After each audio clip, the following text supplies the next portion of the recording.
नमस्कार मित्रों, मैं हूं अवधेश कुमार। मित्रों, महीनों बाद मैं आपके सामने संवाद करने के लिए उपस्थित हुआ हूं।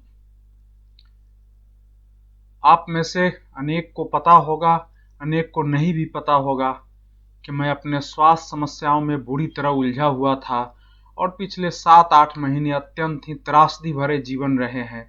इस संत्रास के दौर से कई बार लगता था कि उबरना कठिन हो गया है, लेकिन धीरे धीरे ईश्वर की कृपा से, साथियों के सहयोग से, अपने परिश्रम, अपने धैर्य और स्वयं को स्वस्थ करने की जिद ने अब यहाँ तक ला दिया है कि मैं आपसे संवाद करने की स्थिति में हूँ।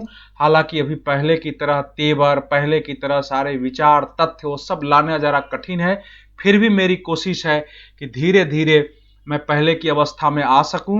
मित्रों, मेरे स्वास्थ्य में सुधार हो रहा है, लेकिन दुखद यह है कि लंबी चिकित्सा, लंबी साधना, लंबी तपस्या, लगातार इसको ठीक करने के जितने भी संभव उपाय हो सकते हैं करने के बावजूद मैं अभी तक पूरी तरह स्वस्थ नहीं हो पाया।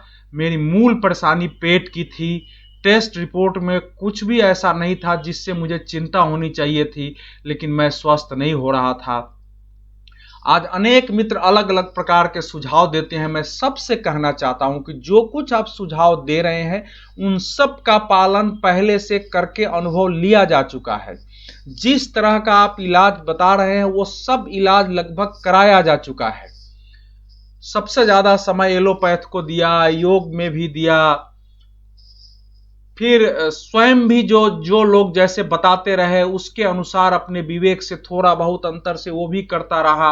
अब जाके प्राकृतिक चिकित्सा भी हुई है, उसके साथ आयुर्वेद भी हुआ है, आयुर्वेद की मर्म चिकित्सा हुई है, फिर उसमें एलोपैथ के वरिष्ठ डॉक्टर का सुझाव सहयोग भी चलता रहा है। अभी भी आयुर्वेद की चिकित्सा चल रही है। साथ ही एक एलोपैथ के मशहूर सर्जन ने जो कुछ भी मुझे वर्जिश व्यायाम के रूप में बताया, क्योंकि उनका अपना परीक्षण है, वो सब मैं कर रहा हूं अपने को स्वस्थ होने के लिए। खाना पीना बिल्कुल संतुलित चल रहा है, सोना जगना सब संतुलित है, तो उम्मीद है कि मैं ठीक हो जाऊंगा। मित्रों, मेरी चिकित्सा में मैं प्राकृतिक चिकित्सालय में चला गया था। मुझे भी नहीं मालूम था कि वहां क्या चिकित्सा होगी। मैं तो चाहता था कि आयुर्वेद की पंचकर्म के साथ चिकित्सा हो। वहां बताया गया कि आयुर्वेद का पंचकर्म भी है, तो वहां के हिसाब से मुझे लंबा उपवास कराया गया। 6 सप्ताह से ज्यादा का उपवास रहा, जिसमें ज्यादा समय मुझे केवल पानी पी के रखा गया। कहा जाता है कि उपवास शरीर की समस्त बीमारियों को नष्ट करके बिल्कुल कायाकल्प कर देती है। तो अभी तक मेरा नहीं हुआ है, लेकिन उम्मीद है कि जितना मैंने उपवास किया वो व्यर्थ नहीं जाएगा, मैं स्वस्थ हो जाऊंगा। इस बीच देश की अनेक समस्याओं पर मैं आपसे संवाद नहीं कर सका, मैं टेलीविजन पर उपस्थित नहीं हो सका, मैं अखबारों में नहीं लिख सका।